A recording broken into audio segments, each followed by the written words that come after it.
এখন সবাই মিলে একেবারে ভয়ঙ্কর ভয়ঙ্কর আতঙ্কগ্রস্ত হয়ে গিয়ে হওয়াটা উচিত নয়।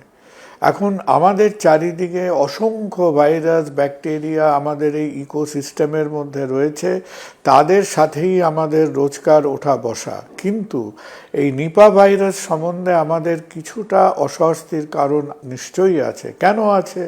কারণ এই ভাইরাসটা আমরা প্রথমত এর সম্বন্ধে আমাদের বুদ্ধি জ্ঞানটা এখনো একটু আবছা আবছা।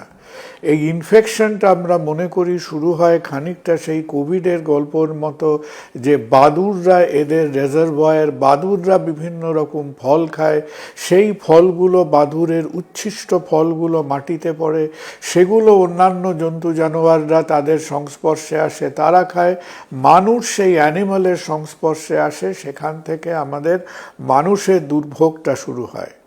এটাও এখনো সম্পূর্ণ শিওর নয় যে হিউম্যান টু হিউম্যান স্প্রেড কিভাবে হয়, কিন্তু একটা কথা জেনে খানিকটা স্বস্তি নেবেন যে নিপা ভাইরাসের রেসপিরেটরি ট্র্যাক্ট স্প্রেড হয় না।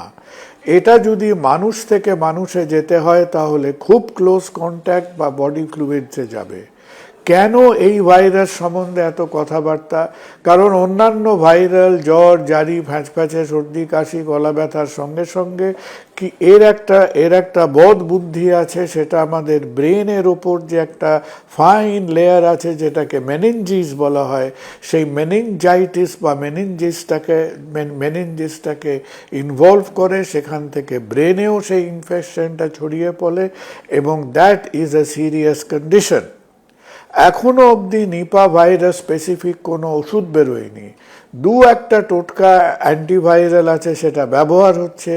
এর টেস্টিংটাও খুব সহজ নয়। এই যে যাদের টেস্ট করা হয়েছে, প্রথম একটা প্রাথমিক আরটিপিসিআর, তারপর আবার ভাইরোলজি ল্যাবে অন্যরকম নিউক্লিয়ার টেস্টিং করে বার করতে হয়। ভ্যাকসিন নিয়েও তেমন কোনো খবরাখবর নেই। শোনা যায় অস্ট্রেলিয়ায় নাকি অল্প কিছু কাজকর্ম হয়েছে। আপাতত আমাদের খানিকটা ডাক্তারদের আমাদের চোখ কান খোলা রেখে চলতে হবে